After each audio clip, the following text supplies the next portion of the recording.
Assalamualaikum warahmatullahi wabarakatuh. Sebelum memulai pelajaran pada hari ini, marilah bersama-sama kita melafazkan al-basmalah. Bismillahirrahmanirrahim. Dilanjutkan doa sebelum belajar. Rabbi zidni ilma warzuqni fahma. Amin. Baik Ananda, silakan dibuka buku tematik tema I subtema 1. Tujuan pembelajaran kita pada hari ini yang pertama yaitu menjelaskan dan mengidentifikasi zat tunggal dan campuran di lingkungan sekitar. Yang kedua, menjelaskan letak astronomis suatu daerah dan mengidentifikasi kenampakan alam di Indonesia. Dan yang ketiga, menjelaskan makna penting sikap, manfaat, dan upaya dalam menjaga persatuan dan kesatuan.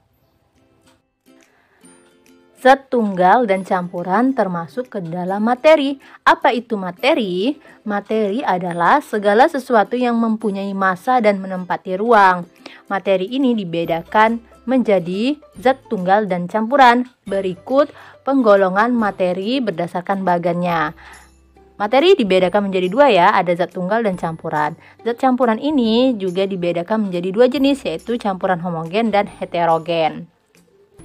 Selanjutnya, kita bahas tentang zat tunggal. Zat tunggal adalah zat yang komposisinya terdiri atas zat-zat yang sifatnya sama, ya, atau satu jenis zat. Contohnya, belerang, emas murni, air, oksigen, dan masih banyak lagi. Selanjutnya, campuran. Campuran adalah zat yang terdiri dari gabungan dari dua atau lebih zat tunggal yang berbeda. Campuran ini dibedakan menjadi dua, yaitu campuran homogen dan heterogen. Apa campuran homogen?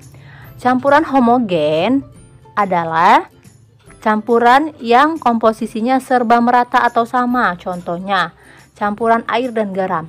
Ketika garam dimasukkan ke dalam air, lalu kita aduk beberapa menit atau beberapa detik, nanti air dan garam akan secara merata tercampur, ya. Itu adalah campuran homogen. Sedangkan campuran heterogen yaitu campuran yang komposisinya tidak merata. Contohnya campuran air dan pasir. Terlihat pada gambar berikut. Jadi air dan pasir itu ketika kita campurkan dia tidak bisa merata, ya. Jadi ada endapan di bagian bawah. Ayo berlatih. Silakan Ananda buka halaman 11 pada buku tema I. Di sana terdapat tabel benda beserta zat penyusunnya. Coba identifikasilah manakah penggolongan benda yang termasuk zat tunggal atau campuran, dan juga manakah yang termasuk campuran homogen dan campuran heterogen. Silakan dikerjakan ya secara mandiri. Letak suatu wilayah dapat ditentukan dengan menggunakan letak astronomisnya. Apa ya pengertian dari letak astronomis? Coba Ananda Fairuz sebutkan apa pengertian dari letak astronomis. Oke, betul sekali. Letak astronomis adalah letak suatu wilayah berdasarkan garis bujur dan garis lintang pada peta. Garis bujur dan garis lintang apa ya? Ada yang tahu? Yuk kita bahas bersama. Garis lintang adalah garis khayal yang membentang secara horizontal atau memanjang ke samping. Sedangkan garis bujur adalah garis khayal yang membentang secara vertikal di atas permukaan bumi. Bisa dilihat ya Ananda perbedaan garis bujur dan garis lintang pada gambar peta Indonesia di bawah ini. Perhatikan gambar berikut. Garis lintang yang berada di atas garis khatulistiwa disebut garis lintang utara atau LU. Oke, yang ini ya. Sedangkan garis lintang yang berada di bawah disebut garis lintang selatan atau LS nih, yang ini ya. Dan garis bujur juga terbagi menjadi dua, yaitu ada bujur barat disingkat dengan BB, yang ini ya. Dan bujur timur disingkat dengan BT. Paham sampai sini, Nak? Oke.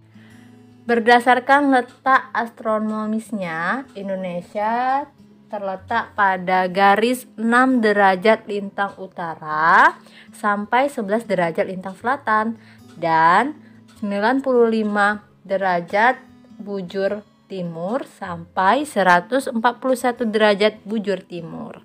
Kita tahu bahwa kenampakan alam di Indonesia ini amat beragam dan memiliki ciri-ciri yang berbeda antar suatu wilayah dengan wilayah yang lain.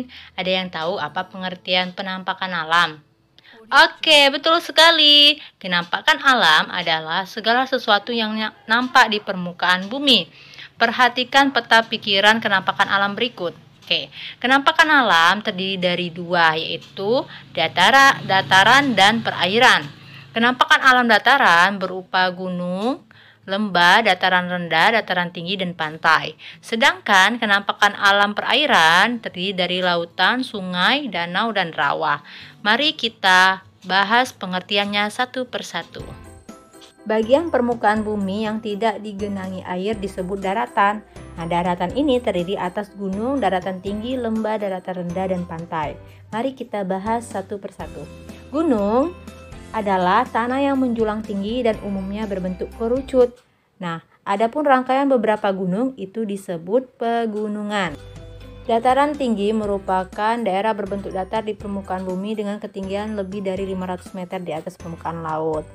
Sedangkan lembah ini dikelompokkan menjadi dua, ada yang namanya jurang dan ada yang namanya ngarai.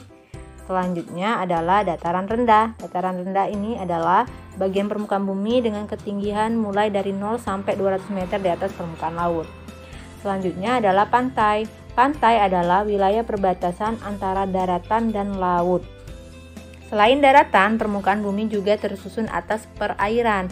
Wilayah perairan berupa lautan, rawa, sungai, dan danau.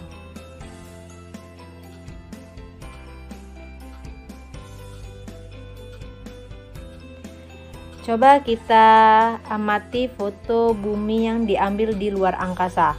Perhatikan warnanya ya. Oke, baik, penjelasannya. Bagian yang berwarna biru adalah perairan, bagian berwarna coklat kehijauan adalah daratan, dan bagian yang berwarna putih adalah awan dan lapisan es. Harus kita ketahui bahwa sebagian besar permukaan bumi kita ini merupakan perairan ya. Oke.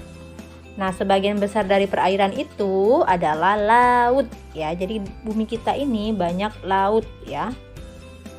Selanjutnya, contoh dari perairan yang yaitu adalah danau, sungai, dan rawa. Lautan adalah kumpulan air asin yang memisahkan daratan yang satu dengan yang lain. Selanjutnya, rawa. Rawa adalah tanah basah yang sering digenangi air karena letaknya yang rendah. Sedangkan sungai adalah aliran air yang panjang dan besar yang berada di daratan atau aliran air yang mengalir dari hulu ke hilir. Sedangkan danau adalah genangan air yang luas yang dikelilingi oleh dataran. Apa saja kenampakan alam di daerah tempat tinggalmu? Coba identifikasi ya Nanda. Indonesia memiliki keberagaman budaya.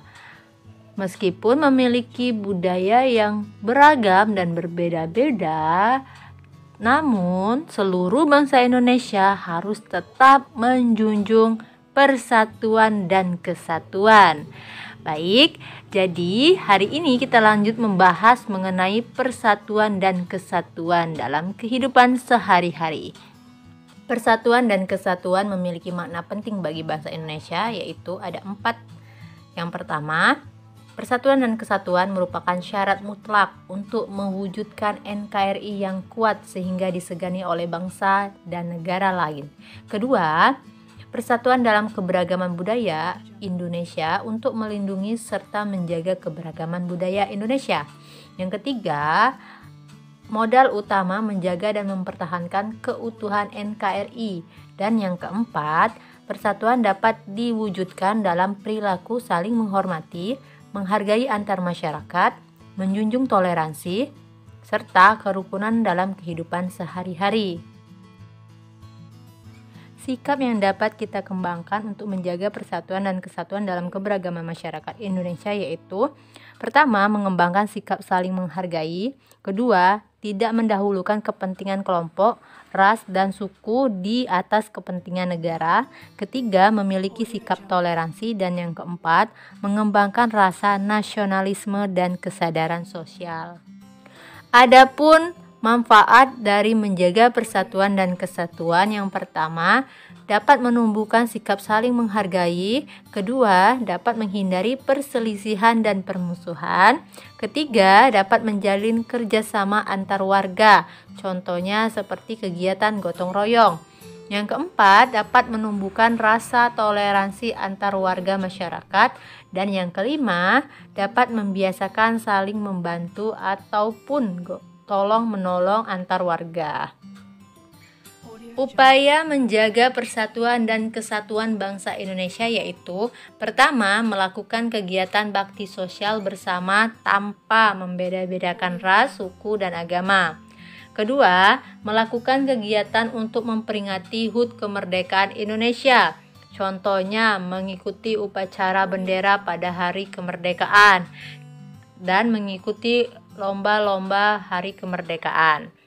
Yang ketiga, memperingati Hari Sumpah Pemuda, yaitu dengan mengikuti berbagai kegiatan yang dapat meningkatkan kecintaan pada tanah air. Yang keempat, memecahkan masalah dalam masyarakat secara bersama-sama dengan melakukan diskusi dan musyawarah.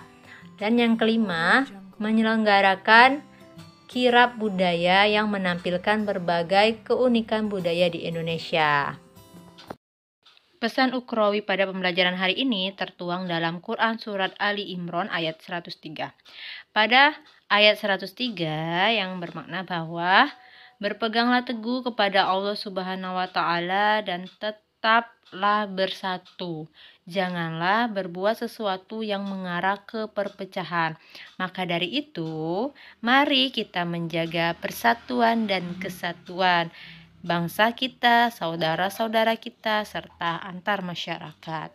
Mari bersama-sama kita mengakhiri pembelajaran pada hari ini dengan melafazkan Alhamdulillah, Alhamdulillahirabbil alamin. Bunda akhiri, wassalamualaikum warahmatullahi wabarakatuh.